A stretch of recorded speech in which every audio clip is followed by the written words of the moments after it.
E aí, meu amigo e minha amiga do universo físico, aqui é o Lucas do Universo Discreto para mais um vídeo, o primeiro vídeo desse novo formato 2021.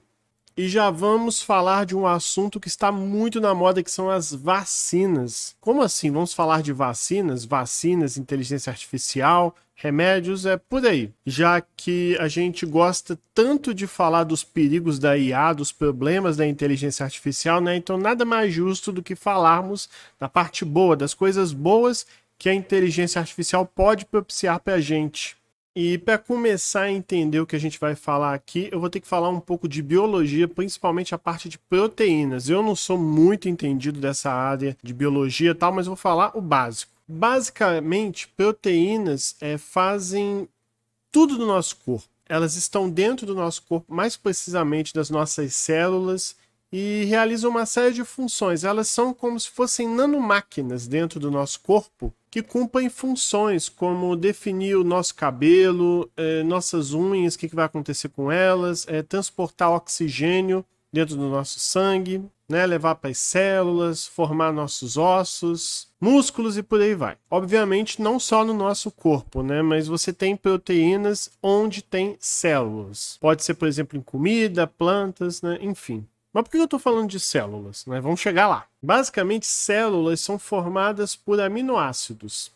Aminoácidos são como se fossem bloquinhos de Lego que formam aquela peça, no fim das contas, que vai ser a proteína. Né? Você monta aqueles bloquinhos de Lego, que são os aminoácidos, vai juntando, aí forma aquela coisa maior que vai ser a proteína de fato. Agora, você pode conectar esses aminoácidos, você tem 20 e poucos, eu não sei o número exato, mas você tem uns 20 e poucos aminoácidos e eles são ligados, assim, como se fossem bloquinhos de Lego mesmo. E a maneira como você liga esses aminoácidos vão definir a forma dessa proteína, mais especificamente a forma 3D dela, a geometria dela. E saber essa representação 3D dessa proteína é fundamental para você entender o que a proteína faz, a função que ela vai cumprir na célula, né,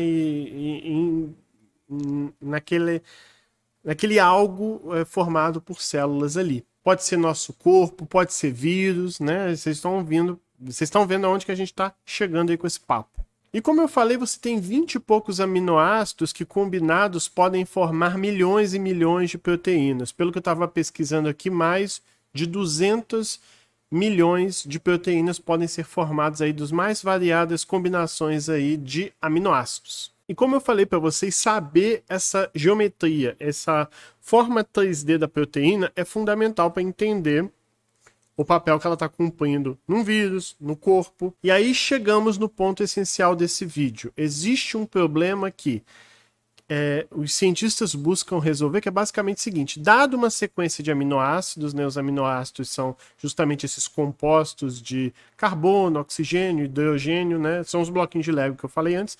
Dado uma sequência desses aminoácidos, né, seus compostos que formam uma proteína, como eu sei qual que vai ser o modelo, o formato 3D desse cara? Né? Dado a sequência de aminoácidos, como que eu sei o formato 3D que essa proteína vai ter no fim? Parece fácil, mas esse é um problema muito difícil. É um problema que é chamado de Protein Folding Problem. Traduzindo mal e porcamente, seria algo como o problema da dobra de proteínas ou de enovelamento de proteínas.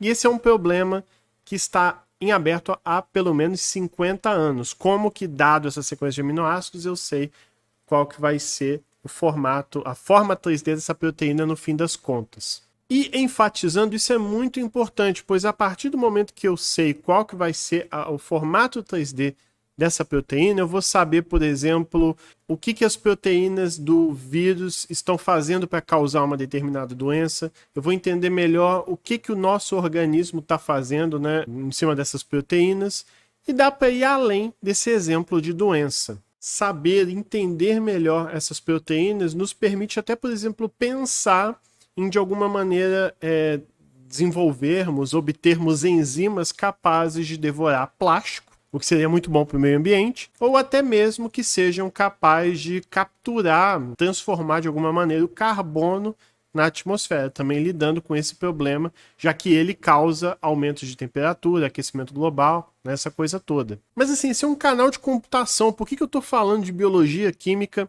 Então, eu vou chegar lá. Entendemos que existe esse problema, dado a sequência de aminoácidos, eu quero saber o modelo 3D dessa proteína, e existem muitos métodos existentes na literatura científica capazes de tentar decifrar isso.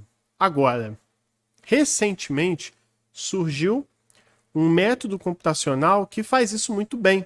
É um cara chamado AlphaFold.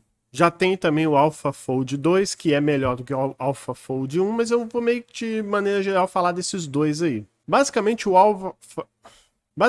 AlphaFold, ele é uma rede neural. Assim, eu não vou entrar em muitos detalhes, porque eu já falei muito de redes neurais nesse canal, mas basicamente uma rede neural artificial nada mais é do que uma funçãozinha matemática que, dado um conjunto de dados, ele te dá uma resposta. Por exemplo, você pode analisar vários pixels de uma imagem e dizer a imagem que tem ali, ou no caso aqui você pode dar uma sequência de aminoácidos e os modelos 3D desses aminoácidos, e essa rede neural aprende em cima de novas sequências de aminoácido, baseado naquele conhecimento que ela já tem, ela busca gerar modelos 3D dessas novas sequências. Então ela aprende com o conhecimento anterior de sequências e modelos para, em cima de novas sequências de aminoácidos que a gente não conhece direito o modelo 3D, ele vai lá e gera.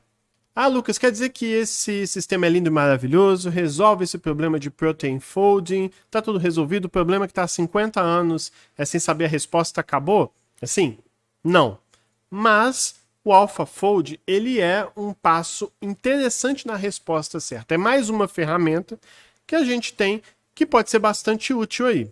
Até para exemplificar isso, eu vou falar do CASP. Eu não lembro direito o que a sigla CASP significa, vai aparecer aí no vídeo em algum lugar, mas é uma competição onde você tem várias equipes, cada uma desenvolvendo sua ferramenta para resolver esse problema de dado uma sequência de aminoácidos, dar o modelo 3D. Você tem uma competição onde cada equipe tem a sua ferramenta, né, a sua tecnologia, e cada equipe vai receber as mesmas sequências de aminoácidos que eles vão tentar modelar, né, fazer o modelo 3D dessas sequências. E aí é uma competição, a gente vai comparar o resultado de cada time para ver quem ganhou. Né? Esse é o CASP. Já tem várias edições, né, essa competição.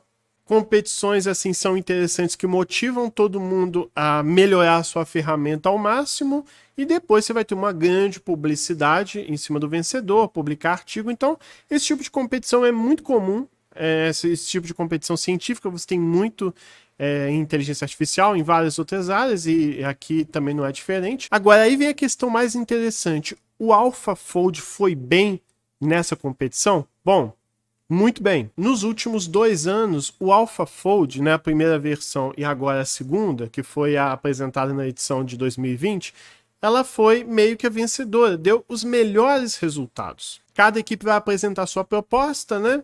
E essa proposta vai ser comparada com um gabarito, que é o resultado certo. E quem gerar os modelos 3D mais próximos é meio que o vencedor. E foi o caso aqui. Depois de muito tempo, finalmente, técnicas baseadas em inteligência artificial estão sendo as melhores, estão sendo estado da arte nessa competição, trazendo os melhores resultados. Inclusive, eu vou até botar aí na descrição alguns vídeos, né? Tem um vídeo bem interessante falando da equipe que produziu esse sistema, o AlphaFold, que é feito pelo Google DeepMind, né? Então é um grupo do Google, que a competição ocorreu durante a quarentena, né? Então todo mundo trabalhando de casa, e uma dessas sequências que o pessoal tinha que gerar um modelo 3D era de uma das proteínas do SARS-CoV-2, né? Do famoso vírus aí causador da Covid-19. E o AlphaFold modelou precisamente, assim, muito bem essa proteína, muito próximo. Bom, e qual que é a relação disso tudo com o Covid, né, com outros vírus e tal?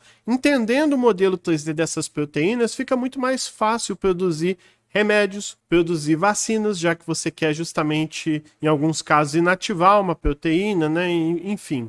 Quanto mais a gente aprender sobre essas proteínas e tal, melhor, e gerar o modelo 3D delas é parte importante disso. Então, basicamente é isso. Eu espero que você tenha gostado desse vídeo, espero que tenha trazido alguma novidade aí. Não deixa de olhar a descrição, que vai ter bastante link, bastante fonte. Se eu tiver trocado uma ou outra palavrinha, falado alguma coisa errada, erratas vão estar na descrição também. Eu pretendo fazer mais vídeos nesse formato, falando de IA, computação. Então não deixe de se inscrever, dar like, sininho, virar membro, todas essas coisas muito importantes. E é isso, valeu, muito obrigado e aquele abraço.